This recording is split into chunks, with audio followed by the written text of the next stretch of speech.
chegando aqui juntinho com você. Você agora, terceiro ano, começando biologia com a gente. Com quem? Professora Tabita. E o professor Jefferson. Pessoal, sejam todos bem-vindos. E agora, nesse momento, aqui no terceiro ano, eu, Tabita, professor Silvio, vamos estar ministrando para vocês a matéria de genética, não é isso? É verdade, nós vamos começar. A gente vai mostrar nessa primeira aula todo o conteúdo da unidade 1, tá bom? Você já vai conhecer, mas fica ligadinho, ó, genética não é esse bicho de 7 cabeças não, que você pensou lá, eu tava no segundo ano, não quero ir pro terceiro não, porque... Não, desespero. Galera, nesse nosso primeiro dia, vamos já mandar um recado para vocês. Ó, os professores presenciais dessa nossa Rondônia maravilhosa aí, sempre que puderem, podem mandar para nós. Mande a foto da sua turma. É verdade, galera. E, ó, vamos logo falar aqui. Primeiro dia de aula, é importante. Isso. Então vamos falar aqui com vocês, ó. Sempre tirem fotos com a câmera do celular, o celular deitado, com a turma, com as atividades. Coloca lá no WhatsApp do nosso grupo, do grupo do terceiro ano. O nome da escola, o nome do seu professor presencial e o pessoal que está aparecendo na foto, fazendo alguma atividade que nós vamos. Cada aula tem uma atividade para ser elaborada. E aí você pode mandar para o grupo, fala para o professor, manda para a gente mandar um abraço para cada um de vocês aí, tá bom? Vamos ficar aguardando as fotos. E galera, dúvidas, tá bom? Sugestões. Ô professor, quero fazer um comentário. Pode mandar vídeo? Claro. Pode mandar vídeo. O que a gente vai fazer? Além das fotos, grava o vídeo, fica próximo do celular, porque a gente vai colocar, fazer momentos de tirar dúvida. E aí a gente vai colocar o seu vídeo aqui e vamos responder esclarecendo. Tudo bem? Olha aí, que legal. Professor presencial, muito obrigado pela sua participação. Muito obrigado. Nós estamos lá nós estamos lá no grupo, lá no nosso grupo do celular.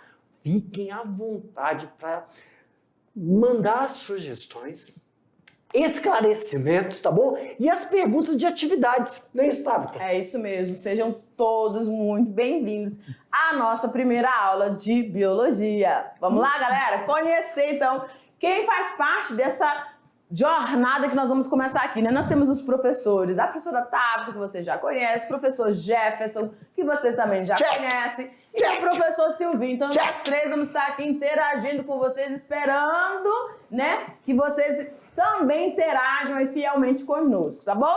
E os conteúdos desse componente, professor, biologia, na unidade 1, nós vamos falar sobre a transmissão da vida e a variabilidade desses seres vivos. Mas também vamos falar sobre, pessoal, dentro dessa unidade 1, vamos ter uma introdução aos estudos da genética.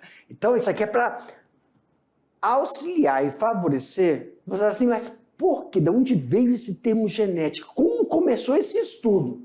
Os conceitos básicos, compreender, entender e transpor para a nossa vivência a importância dos experimentos realizados por Mendel, que são caracterizados pela primeira e a segunda lei, e também a genética e probabilidade. Eita, professor! E como ela interfere. Quer dizer que na genética, em biologia também vem probabilidade? Exatamente. A gente vai estudar um pouquinho também, ligando e associando ao quê? A matemática, óbvio, né? Pra nós aqui! Ei, galera, olha só uma coisa. Vou falar uma coisa pra vocês. A genética do terceiro ano, ela envolve todas as outras disciplinas. Todas. É a base da parte. Por quê? Na genética, nós vamos ver matemática, química, física, biologia. Tem português? Tem. Tem português. Sociologia também. Sociologia. Filosofia. A gente vai Filosofia. começar com isso. E galera, sempre vamos estar aqui mostrando para vocês não só o conceito, não só a importância, mas a aplicabilidade da genética na vivência da população da zona urbana e da zona rural. E quais são as implicações da... Professor, o que significa implicações? É a sua utilização. Mesmo você achando que a genética não interfere em nada na sua vida, não sabia, professor. Ela interfere nessa situação? Você querendo ou não, você sofre a ação da atividade da genética dentro do ambiente onde você está. Seja ele rural, urbano, ribeirinho, seja ele se você... Todo o ambiente. Todas as comunidades. Galera, a gente vai construir e desconstruir algumas coisas. Mas não é a gente, não. É você aí. Vamos fazer isso absorvendo juntos. E pensando, refletindo. Aqui a gente não tá para jogar a informação e dizer assim, essa aqui... Não, a gente vai apresentar várias teorias, como surgiram tudo. Você mesmo vai construindo o seu entendimento nisso. Vamos lá? Ainda tem uma segunda parte ali, professor. Sim, o que mais? Olha lá. Aumenta aí, meu diretor! Também vamos ver extensões mendelianas, genealogia ou heredogramas. Muito legal. A herança dos grupos sanguíneos. Professor, vou ver isso de novo. A, B, sangue A, B, O. Mas nós vamos colocar agora uma importância sobre as relações, não só da tipagem sanguínea, mas a interferência de agentes infecciosos, que na nossa região, nós estamos aonde? Nós estamos na Amazônia Ocidental. E temos que lembrar que aqui na Amazônia Ocidental, nós temos agentes infecciosos, aparelhos aí, são vetores que causam alguma sintomatologia, uma doença. E aí, tem determinados componentes genéticos, exemplo, o sistema sanguíneo, que é protetivo, ou então, se ele não protege, ele pode desencadear uma patologia mais severa. Então vamos estar correlacionando, porque é uma coisa nossa, da região amazônica, tá bom? De pesquisa, resultados de pesquisa. Isso, então isso é muito importante, tá bom? Importante quando a gente começar a falar disso, aí vocês podem também interagir, trazer informações que são específicas de determinadas comunidades, tá bom? Aumenta aí, diretor. Também vamos falar sobre heranças sexuais, genética moderna, porque o que é genética moderna? Vamos lá. Tudo que nós vamos ver até aqui, ó, para cima, já foi relatado, é genética clássica. Genética clássica, professor, é todas as questões mendelianas, teorias que se mantiveram na genética moderna, que a gente chama de biotecnologia. Na genética moderna, a gente vai entender melhor aí o processo dos ácidos nucleicos e proteínas. É isso aí. Para isso, nós vamos ter que rever ciclo celular, divisão celular, mutações, aberrações cromossômicas e DNA. Como assim DNA, professor? O que significa esse estudo do DNA? É a tal da biotecnologia. Onde, por exemplo, tem pessoas aí que comem feijão, comem arroz, só que feijão e arroz, ele já tem um componente que não faz parte daquela espécie vegetal. Isso porque você inseriu um componente genético de outro ser vivo, que a gente chama de transgênico. Professor, falou grego. É muito simples, meus queridos. Hoje o estado de Rondônia já... Ai, chega a me arrepio. Hoje o estado de Rondônia... Para mim, meu diretor, hoje o estado de Rondônia já está, né, com a expressividade de produção de algodão. Nós somos produtores de algodão. Aí a pessoa fala, o que que tem? O que que tem, meus queridos? Porque o nosso ambiente amazônico não é propício para plantar algodão. Como é que agora a gente consegue plantar algodão? Por causa da biotecnologia, por causa do emprego de uma técnica que a gente se utiliza do conhecimento da genética, que possibilita que estejamos aqui produzindo algodão. Produção de uva. Como? Uva! Nós já estamos produzindo uva. Meu Deus, eu não sabia que produzia. Fica ligado, professor, porque tudo envolve o quê, ó? Bolso. Por Por que envolve bolso? Porque se nós não tínhamos condições, agora com o emprego da tecnologia, vamos falar biotecnologia, que garanta, economicamente, né, você conseguir ter um conhecimento, você empregar aí na sua propriedade questões de alimentação que a gente só via onde? Lá no sul, sudeste, regiões onde o clima é propício. Por isso que é importante, não só para alimentação, mas a questão de saúde também.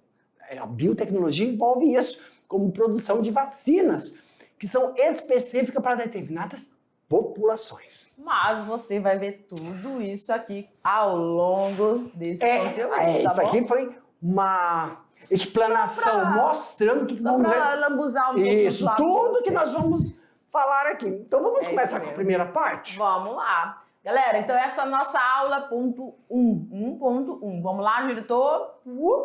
Vamos falar sobre a hereditariedade. Então nós vamos introduzir aí como que era a visão das pessoas ali no século XVI, XVII, XVIII, tá bom? As primeiras teorias. Pasmem, assim, algumas podem trazer assim uma certa... Poxa, professora, mas como é que esse pessoal tinha esse entendimento, né? Pois é, mas naquela época. Hoje nós temos o conhecimento que nós temos hoje foi adquirido ao longo de todas as pesquisas, de todas as cabecinhas pensantes dessa época aqui. Então, a gente construiu o que a gente tem hoje. Mas vamos falar também sobre a teoria da pangênese e da epigênese.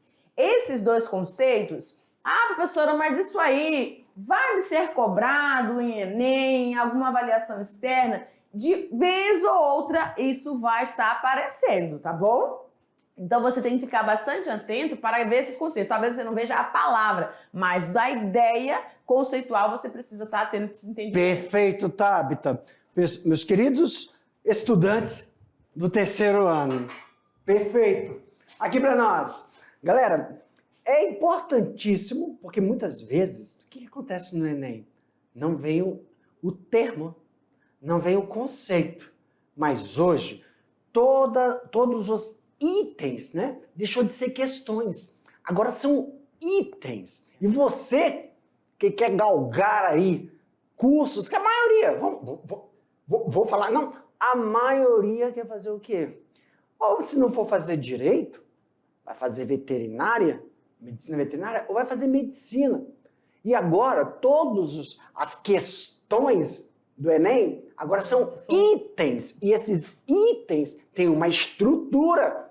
E essa estrutura, ela não vai vir mais com esses nomes, esses conceitos, mas ele vem com o entendimento daquele conceito. Vai estar sempre ligado às outras áreas do conhecimento. Não existe mais esse negócio de questão só de biologia, questão de física, matemática. Ciência da natureza, né? Mas são as grandes áreas. Os itens agora estão construídos de forma interdisciplinar e todos os itens, que você, item, professor, é como se fosse uma questão, só que a estrutura dele está totalmente voltada para o dia a dia. Resolução de problemas, soluções e propostas. Então, você não vai encontrar o nome, o termo, mas o entendimento daquele termo e a sua aplicabilidade no dia a dia. Por isso temos que ficar bem atentos. Nós vamos fazer algumas atividades. Nós vamos, não só aqui na aula, e o que nós vamos mostrar para vocês, mas de vez em quando a gente vai colocar aqui, olha, um item que envolva aí as ciências da natureza na sua complexidade. Vou mostrar aqui, ó. Onde é que está a física aqui? Onde é que está a matemática? Onde é que está a biologia? Onde é que está a filosofia? Sim. Tá bom? Então, cadê o conceito? Não vai mais atrás desse negócio de conceito. É o entendimento sobre o assunto. Você tem que saber pescar bem. Isso. A gente não pesca só tucunaré, né? Não pesca só tambaqui, não... pesca de tudo, não é? Então você é tipo isso. Você tá rindo aqui, mas é bom. Pesca de tudo? Eu pensei assim, ué. A gente iniciou o dia com pescaria, lá vai eu lembrando do exemplo da pescaria. Mas olha só, você tem que Caiu na rede é peixe? Não! Pode ser tartaruga! Vai-se embora. Aqui na nossa Amazônia a gente pesca de tudo. Ei, presta atenção. Mas aqui o que eu quero passar pra você é que você precisa estar tendo esse olhar mais amplo. Perfeito. Tá? Tranquilo? Então vamos prosseguir? Joga lá, diretor. Então vamos a essa introdução. E aqui a gente colocou nessa... imagem aqui, porque a biologia, como o professor falou ali, falou dos vegetais, né? Falou do algodão. Sim. Aqui a gente tem o nosso milho. Olha aqui, ó. Tem o nosso trigo. Então, toda essa parte, quando a gente fala de genética, gente, a gente tem que pensar que ela é importantíssima para a indústria farmacêutica, a indústria cosmética, a biotecnologia, vacina, tudo, tá tudo interligado. A alimentação. Né? Então a gente vai começando aqui com essa parte, né? Mas o que é a verdade? O que é essa genética? What is this true? Vamos lá, prof. É a área da biologia que estuda a herança biológica ou hereditariedade, que é a transmissão da característica genética dos pais para os filhos ao longo das gerações. Perfeito. Então, a gente vai mostrar para você agora, fica ligadinho aí, uma entrevista sobre essa genética, ok? Fica ligado aí, joga pra gente, professor. Nosso produto.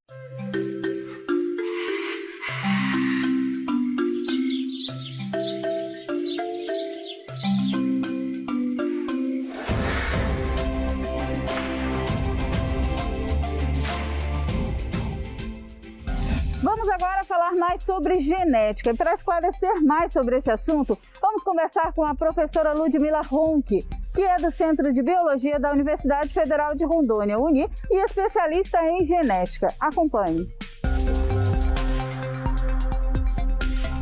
Um geneticista, ele trabalha na área da genética. Então, a genética ela é um ramo da biologia que envolve estudos na área da herança e da variação. Então, essas análises, elas envolvem genes, cromossomos. Então, nós temos o geneticista clínico, né, que atua na área da medicina, com as doenças. Nós temos o geneticista que atua na área do mergulhamento, né, com raças, espécies, animais, vegetais. E nós temos também aqueles que atuam na área da conservação.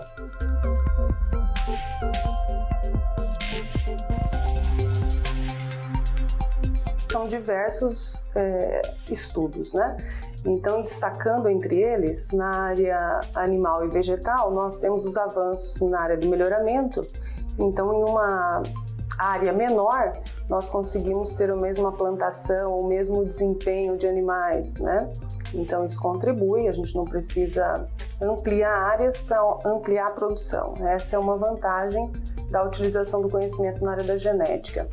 E também na área clínica, né? Então, tratamento de doenças, né? Isso acaba sendo uma contribuição muito grande para a sociedade. Se a gente pensar na situação que nós estamos vivendo hoje, em condição de pandemia, as próprias vacinas, né? Então, nós temos vacinas que utilizam a tecnologia de RNA e isso vem a partir do conhecimento que a gente tem da genética.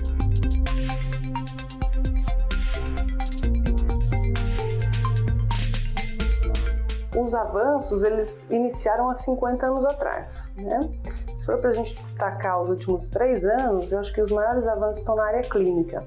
Então, o tratamento de doenças como câncer, entre outras, né, através do silenciamento dos genes, que nós chamamos.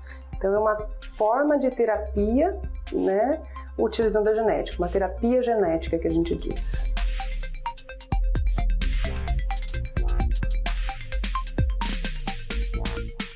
São diversas ferramentas. Então, entre essas ferramentas, envolvem contexto de biologia molecular, né? Nós temos PCR, nós temos enzimas de restrição.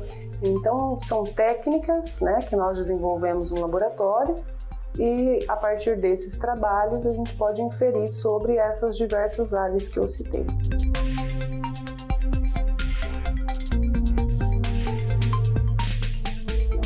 Eu me apaixonei por genética na graduação. Antes de cursar a disciplina, tive a oportunidade de conhecer uma professora geneticista numa palestra. E já no primeiro período do curso eu comecei a desenvolver meus estudos. E aí dei continuidade, foi nessa área que eu trabalhei o mestrado, o doutorado. E logo vim para Rondônia, então eu tenho 15 anos atuando na área de docência com essa disciplina específica que eu tanto gosto.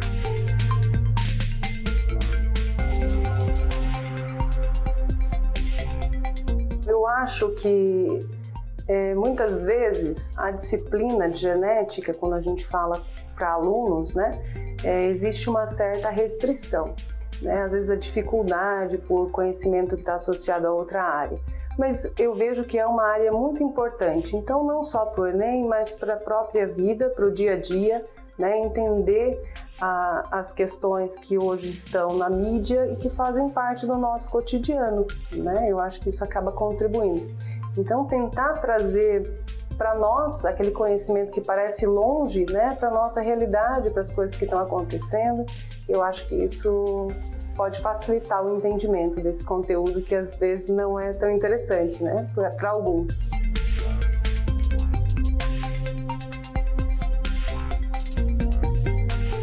Agora fique com mais explicações em sala de aula. Então, galera, nesse vídeo você entendeu e compreendeu qual é a importância da genética, né? E que a gente pode sim, durante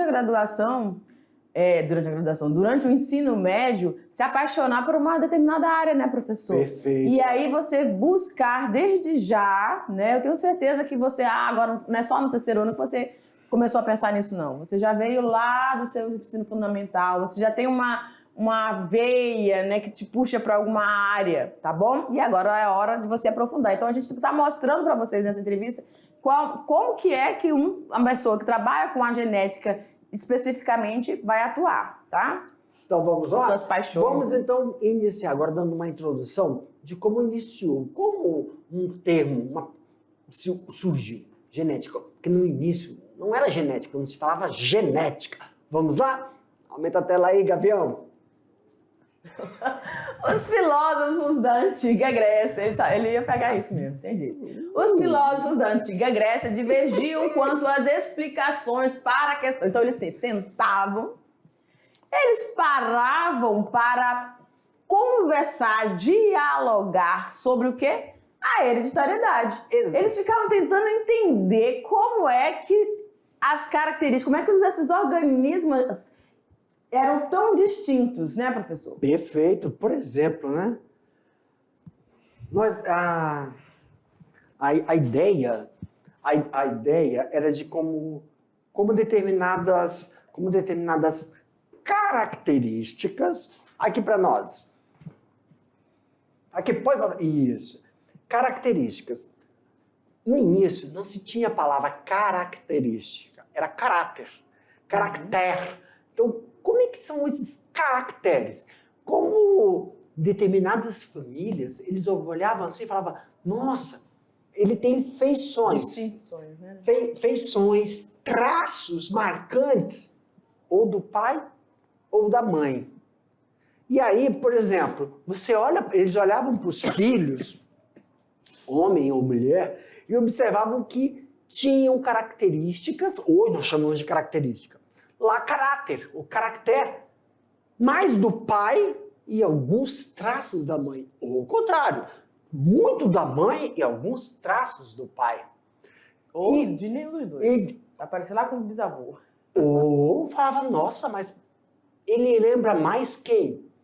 O tio, a tia, ou algumas características que surgem não só quando ele é criancinha, jovem ou adulto. Exemplo, nossa, ele está careca. E é uma característica que é observado nas gerações, está escrito aí para nós, ó, nas gerações, que são observadas durante o processo de desenvolvimento.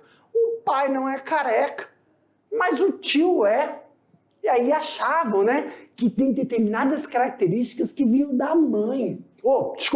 Características que vinham do pai, porque se expressavam no pai. E aí, se podia surge numa geração, outra não aparece naquela geração, eles estavam ficando intrigados com esse tipo de observação. Eu estou tentando evitar as palavras que nós já conhecemos, como fenótipo, genótipo.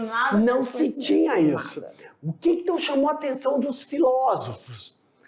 Chamou a atenção de observar feições, traços que podiam estar diretamente ligados aos pais, aos avós ou aos parentes, os tios da linhagem materna ou linhagem paterna. Outra coisa importante, né? Que eles ficavam prestando atenção naquilo que era visível, que hoje a gente conhece já, você vai ver os conceitos aqui, Isso. você vai identificar o que são, como é que são chamados hoje essas características visíveis. Mas essas características podem ser modificadas por várias situações que a gente também vai ver durante a aula. E eles ficavam ligados também como é que nascia macho e fêmea. Isso. Eles ficavam assim, uai, uma gestação macho, ou numa gestação tinha machos e fêmeas, né, no caso de uns mamíferos, enfim. Então eles ficavam em busca de resolver essas questões, explicar, dar nomes a cada situação. E aí a gente vai dar continuidade então aqui, olha lá. Olha na tela. Vamos ver então algumas explicações desses filósofos, né? E o primeiro que nós temos aqui é o Alcmeon de Crotona. Discípulo de Pitágoras, que viveu por volta de 500 anos. Gente, 500 antes de Cristo, tá? Acreditava que homens e mulheres tinham sêmen e que este se originavam No cérebro. no cérebro. Olha já. Pois é. Homens e mulheres. Hoje você sabe muito bem o que é essa palavrinha aqui, não é? Mas naquela época, eles acreditavam que tanto o homem quanto a mulher eram produtores, geravam esse sêmen. E isso era dentro... Eu não sei o que levou eles a pensar que isso surgia no cérebro, mas enfim, tá? Segundo ele, de quem que a gente tá falando? Do Alcmeon de Crotona. Isso. Segundo eles, os machos e as fêmeas, né, ou o sexo feminino e masculino das crianças eram determinados pela preponderância. Professor, o que é isso? É a quantidade, o volume, tá, desse sêmen que era produzido tanto por ele quanto por ela. Vamos aqui abrir um parênteses. Olha aqui pro tio. Ah, professor, eu não estou entendendo. É assim, meus queridos. Pensavam antigamente que homem e mulher tinham sêmen, tá bom? Na hora tem um intercurso sexual. E durante o intercurso sexual, tanto o homem como a mulher ejaculam. E aí, se o homem ejacular mais que a mulher, nasce homem. Se a mulher ejacular mais que homem, nasce mulher.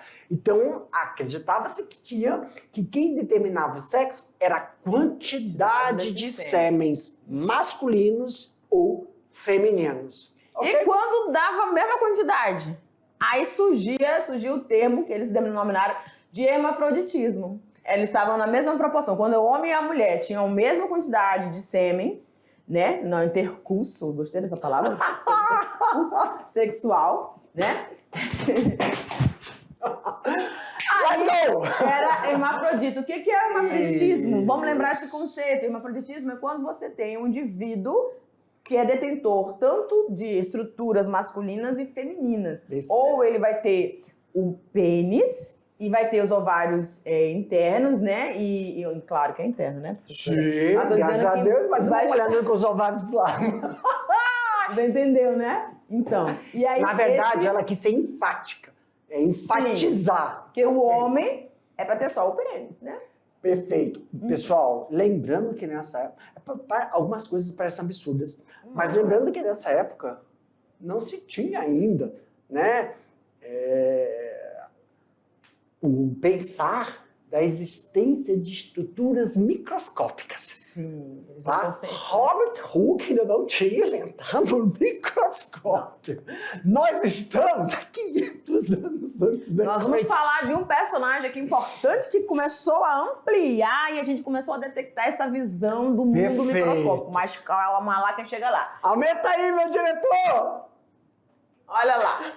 Aumenta a tela, meu diretor. Não, Não, a diretor. tela.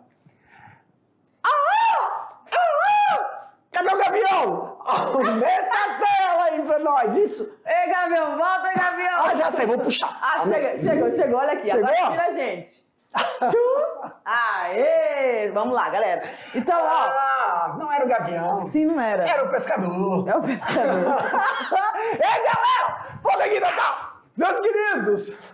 Ó, o tio o tio vai mostrar pra vocês que é um gavião e que é um pescador. É uma galera extraordinária. A gente sempre gosta de mostrar os bastidores. Vai chegar o momento. Tá São bom? os nossos amiguinhos invisíveis. É. Tá bom, Tá meu? falando do além. Vai lá, pescador! Aumenta aí pra nós! Isso. Aê! O Alckmin, pois é, acreditava que o sêmen ocorria apenas, esse aqui já é o Anaxágoras, tá, gente? Sim! Anaxágoras de Clazomen, tá? Clazomen. Ele acreditava que o sêmen era produzido só pelo homem, mas que tinha um protótipo, tá? E que a mulher, a fêmea, era só a mantenedora, ela só gerava. Ah, eu quero explicar essa! Calma. E amamentava, nutria esse ser pré-formado nesse... Aí pra mim, galera, nessa época é muito top! Achava-se assim, o quê? Que o homem, como o homem, ele ejacula e tem o sêmen, tem o líquido, não é isso? Esse líquido todinho fica na mulher, que tem uma estrutura. Nós sabemos o nome dessa estrutura hoje, mas não vou ficar Sim. falando porque a gente tem que pensar como antes. Como eles pensavam. E essa estrutura era quentinha e tinha todas as condições. Aí vamos exemplificar aqui, com o tio aqui. Diz que o pai do professor Jefferson pegou o sêmen, ejaculou dentro da mãe do professor Jefferson e aquele sêmen, um líquido, se metamorfoseava no professor Jefferson, porque tinha todas as condições. Toda metamorfoseada. Assim. Aumenta a tela, meus queridos. Olha lá. Aí, ó, é a Aí teoria sim. da hipótese do homúnculo, que é um ser Isso. pré-formado, existente dentro do espermatozoide. O útero era só mesmo. Só pra- uma forma. Uma forminha para receber esse ser pré-formado. É. Tá bom?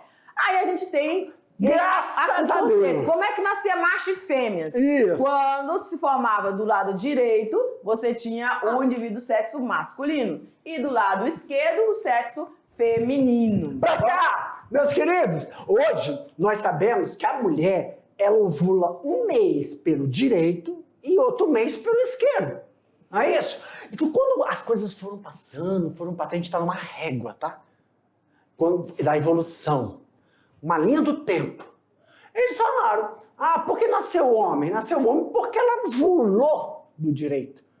Aí, nessa tendência, já sabia que tinha participação de homem e mulher no desenvolvimento de um novo ser. E para nascer mulher, tinha que ser do ovário esquerdo. E quando nascia dois ao mesmo tempo, é porque ela ovulou os dois. Hoje a gente sabe que isso não é. Ei, professor! E o hermafrodita nessa teoria? É porque os dois, quando ela ovula, encosta. E aí dava um novo ser. Tá bom? Aumenta a tela! Isso aí, galera. Agora a gente vai falar sobre o Empédocles, tá? De Acracas. O que ele acreditava Cara, é muita loucura! em 432 a.C., que era o calor que decidia o sexo. Então, úteros quentinhos, de altas temperaturas, geravam homens. Eu não gostei foi disso, mas tudo bem. Gerava um homem. Aí as mulheres, olha aí, não sei não, hein? Geravam um indivíduo de sexo feminino, tá bom? Isso em Empédocles de Acracas. Isso. Agora a gente vai falar sobre a pangênese. Vamos lá. Que é uma Hipófise de outra... Córtex. Isso. Que aí começou a vir a luz do conhecimento em relação mais específico. Isso. Ficou conhecido como o pai da medicina. Sua hipótese foi denominada pangênese, tá bom? Então ele acreditava que no organismo do indivíduo existiam várias gêmulazinhas. Essas gêmulas eram responsáveis por surgimento de cada órgão, tá bom? Então ele chamava de gêmulas, perfeito? E aí esse processo se dava, aí essas gêmeas iam ser passadas formando esse novo ser e aí formando cada órgão para surgi-lo, tá bom? Essa hipótese perdurou até o século XIX, tendo entre seus adeptos o Jean-Baptiste Lamarck, que a gente vai falar também aqui, e o Charles Darwin. Perfeito? Perfeito! Ok. A base da hereditariedade está no sangue. Vamos lá, prof. Primeiro, o homem passaria suas características pelo quê? Pelo sangue purificado. E a mulher? Ela passaria pelo sangue... Menstruação, prof. Da menstruação? É. O sangue, o sangue que ele chama é o esperma, né? Uhum. E é da mulher pelo... Por que purificado? Porque o líquido esperma, ele é aperolado.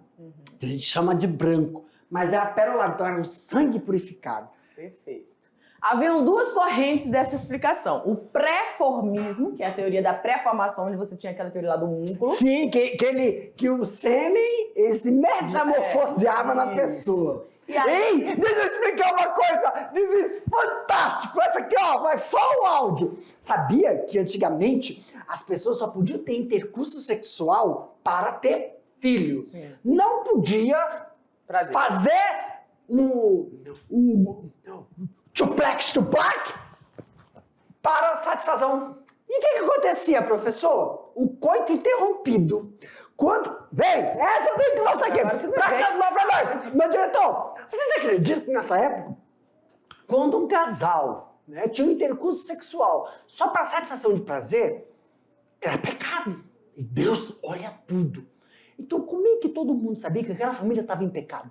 Porque quando o homem interrompia o coito interrompido, é o quê, professor? Quando o rapaz ia lá ejacular, ele tirava. Aí, o que acontecia? O resto do sêmen caía no chão e outro pedacinho do sêmen estava na mulher. Como é que ele sabia que isso acontecia? Era justificativa para quando nascesse crianças defeituosas, faltando um pezinho ou bracinho torto, ou junto. Por que juntou? Por causa que o restante que precisava para a formação foi jogado fora. E aí eles estavam em pecado. E aí, pessoal, se tinha a filha mais velha que casou, a do meio e a outra. 3 meninas. Uma casou, a outra tá noiva. Só que essa, quando teve um filho defeituoso, pois ela estava em pecado para a satisfação da carne. Então, a família toda estava em pecado até a 7ª geração. Na verdade, é a 6ª. A 7ª era salva. E ninguém queria casar com as outras duas, porque eram pecadoras e podiam dar filhos defeituosos. Nossa. Aumenta a tela, meu diretor! Bem que hoje a gente tem os conceitos, né? Do porquê que Sim, acontecem essas mas na aberrações. Não, a explicação era essa. É, com certeza.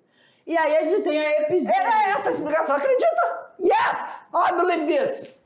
Epigênese, que são os pais são geradores. Então, dentro dessa teoria, a gente, dos pré-formistas, a gente tem os ovistas. Os ovistas e os espermistas. Agora a gente vai falar... Porque ovista, né, já tava o ovo pré-formado. E os espermistas, eles falavam assim, a mulher tem um óvulo. E os espermistas eram só pela formação do esperma, sem a participação do ovo. Aí tinha essas duas diferenças, espermistas Ou ele e poderia nascer ovistas. do óvulo da mulher ou só do esperma. Perfeito. Então, a gente também tem aqui a epigênese. Essa teoria afirma que o desenvolvimento do embrião é dado por um zigoto amorfo, sem forma, né? O filósofo Aristóteles considerava os pais como os princípios geradores de cada organismo individualmente, que iniciava um novo ser. Ele escreveu um tratado de Degeneration Animalium. É isso aí, sobre o desenvolvimento e a hereditariedade dos animais. Nele ele distinguiu 4 tipos de gerações que a gente vai também falar aqui. A biogênese, o brotamento, reprodução sexuada com e sem a cópula, tá bom? E sobre a reprodução sexuada, Aristóteles acreditava que resultava de uma contribuição diferencial dos sexos.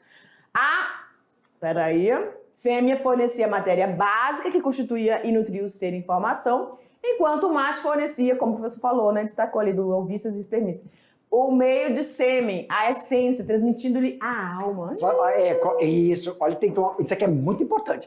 This is very important to them. What? A mulher, ela só contribuía com a nutrição. Sabe o que isso me faz lembrar? É como se fosse um ovo de galinha e tivesse o vitelo. O homem que tem a importância, porque eles achavam que o homem tem vamos lá, já entidades. Entidade vem de uma palavra eclesiástica, é suprema, é uma entidade. Só que essa entidade que tem a alma precisa nutrir. E a mulher era como um ovo de galinha, eles não viam, porque eles não tinham como mexer na mulher. Então eles comparavam, faziam genética de comparação. Perfeito. Tá? E aí a gente tem William Harvey, tá? Que propôs que todo animal originava-se de um ovo e Nemia Gray, que era botânica. Aí, o que vai acontecendo aqui? Cada estudioso ia puxando, tentando fazer a explicação dentro da sua área, da botânica, da zoologia, tá bom? Para tentar explicar como se dava, então, o surgimento e o processo reprodutivo para cada um desses organismos. Apesar de Harvard ter sugerido a possibilidade de ocorrer a epigênese, a teoria da epigenética foi proposta realmente por Caspar, Frederick Rolfe, em 1759. E essa teoria, também conhecida como teoria da regulação gênica, afirmava que o desenvolvimento não depende apenas do código genético ou de alterações na sequência do DNA, mas ela também recebe uma influência do meio ambiente. E hoje a gente sabe que a genética explica isso, né? Tem essa questão aí, tá? De determinantes extrínsecos. Perfeito, galera? Aqui pra nós, galerinha. Olha só, finalizando essa nossa aula, daqui a pouco a gente volta para fazer aquele bate-bola, jogo rápido, porque vai ter atividades, ok? Perfeito. Tchau, tchau.